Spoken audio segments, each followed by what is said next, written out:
فجر کی کیا اچھی ادائیگی ہے، بہت خوب، بہت خوب۔ مسجد سے ہو رہی ہے واہ واہ، عطا فجر کی اذان، عطا فجر کی اذان، اب تو میرے نگر میں سحر ہونی چاہیے، تھوڑی سی اس طرف بھی نظر ہونی چاہیے، یہ زندگی تو مجھ سے بسر ہونی چاہیے۔ بہت خوب۔ ناظرین میں آپ کو بتا، جی سر، آج مجھے زندگی میں پہلی دفعہ اپنی یہ غزل اچھی لگی ہے، یہ تو میں اتنی عمدہ آواز، ماشاءاللہ ماشاءاللہ، نہیں سر، یہ کیا کہنا۔ آواز کا کمال اور اتنا اس کے نہیں۔ علاوہ جو ادائیگی ہے لفظوں کی، اور اس سے پہلے جب آپ نے مجھے ٹائپ شدہ یہ غزل دکھائی اور آپ نے کہا کہ یہ لفظ یہاں غلط ہے، تو میں تو بہت خوش ہوا کہ ماشاءاللہ آپ کا تو، اب خود بھی مجھے لگتا ہے کہ شعر کہتے نہیں، ہیں۔ ہرگز نہیں، اچھا، کیونکہ میں اس لائق، میرے خیال میں دور اس بھی اچھا ہے۔ اہل نہیں ہوں، لیکن شعر کو سمجھنے کی نہیں، کچھ ماشاءاللہ، ذرا سی بہت- سکت رکھتی ہوں، اور میں ناظرین کو یہ بات بتانا چاہتی ہوں کہ جس شخص نے یہ غزل لکھی ہے، جو ہمارے ساتھ اس وقت عارف صاحب موجود ہیں، ان کی سوچ، ان کی عکاسی کرتی ہے ان کے ذہن کی، ان کی شخصیت کی، ان کی جو بھی خواہشات ہیں، ملک میں جس طرح سے وہ کام کر رہے ہیں، ادب میں جس طرح سے انہوں نے کام کیے ہیں۔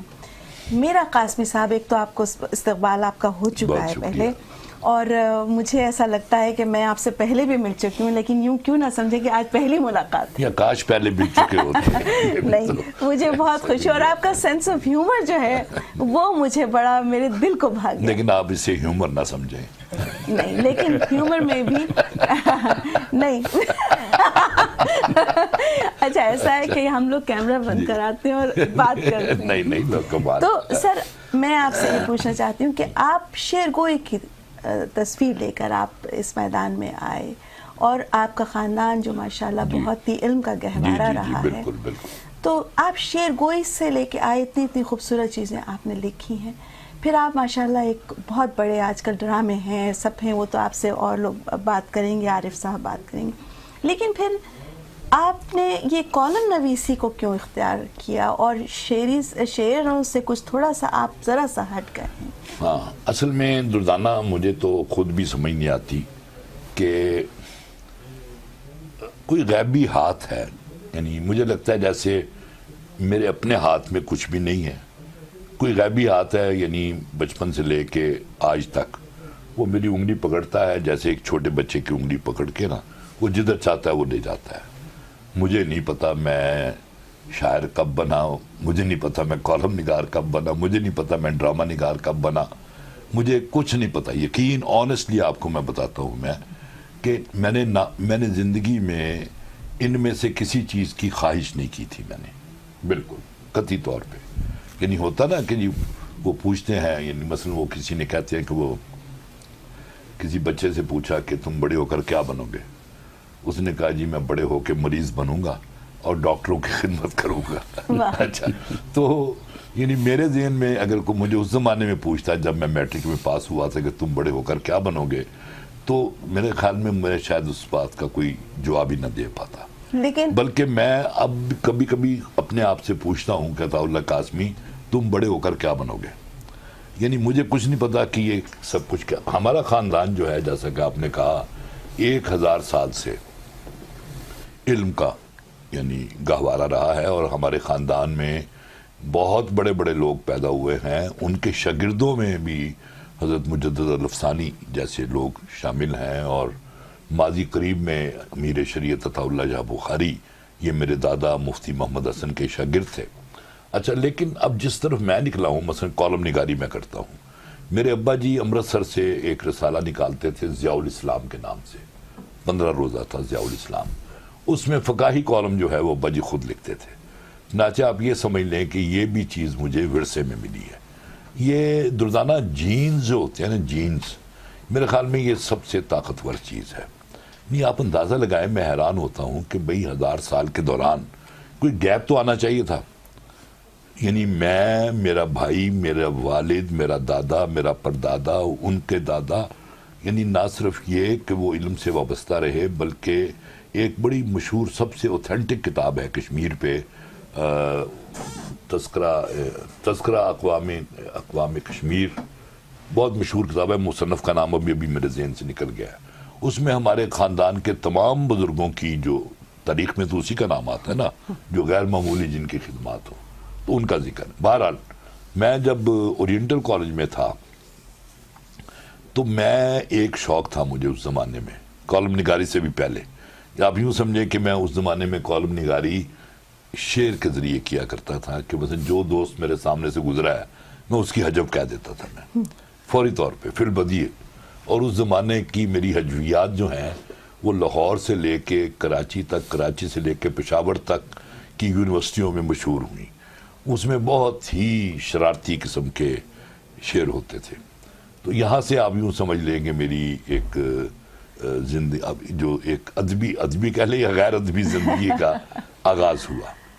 تو اس کے بعد پھر مجھے ایک جگہ نوکری نکلی، وہ تھا غالباً زرعی ترقیاتی کارپوریشن. میں نے وہاں اپلائی کیا PRO کے لیے.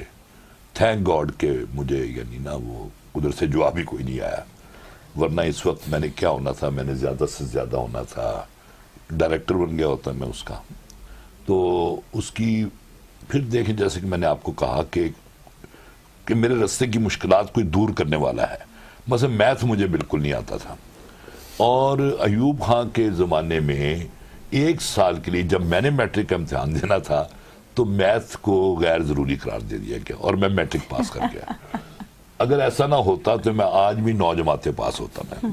لیکن گھر میں یہ بتائیے آپ کو کہ آپ کو جیسے ہوتے ہیں ہمارے ہاں تو والدین کہ بچہ ہمارا ڈاکٹر بنے گا یا ہمارا انجینئر بنے گا بچہ، یہ بچہ جو ہے شعر گوئی کر رہا ہے.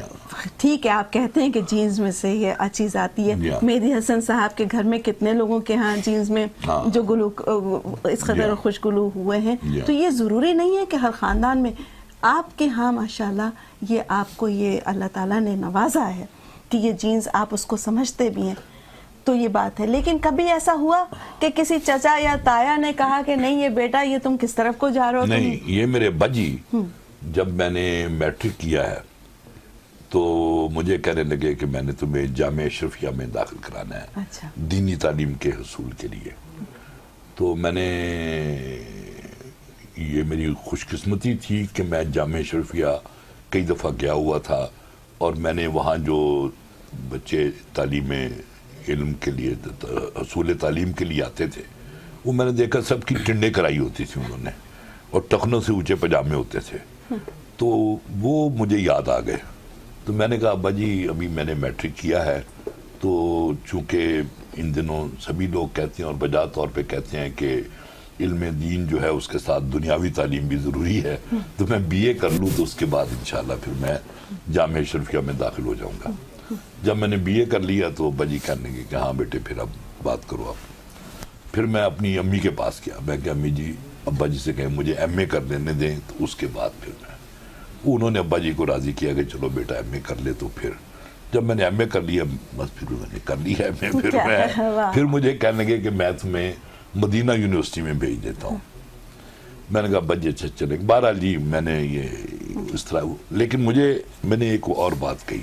میں نے کہا ابا جی آپ مجھے علم دین کے لیے بھیجنا چاہتے ہیں نا، تو آپ کی لائبریری میں جتنی کتابیں ہندو مذہب کے بارے میں، عیسائی مذہب کے بارے میں، اسلام کے بارے میں، وہ BA تک میں ساری پڑھ چکا ہوں. میں قرآن مجید کا ترجمہ آپ مجھے خود پڑھا چکے ہیں. تو اب باقی وہاں جو درس نظامی ہے نا وہی ہے نا جو 1200 سال سے پڑھایا جا رہا ہے، جس میں آج تک کوئی تبدیلی نہیں ہوئی اس نصاب میں. تو میں ٹھیک ہی ہوں. بہرحال میں نے اپنے ابا جی کو قائل کر دیا.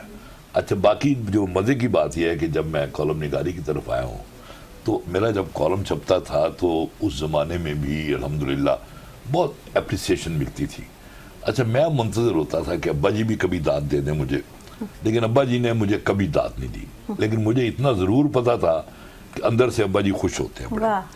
اچھا اس کا جو مجھے پتا کیسے چلتا تھا کہ جب کبھی میں 10-12 دن کالم نہیں لکھتا تھا نا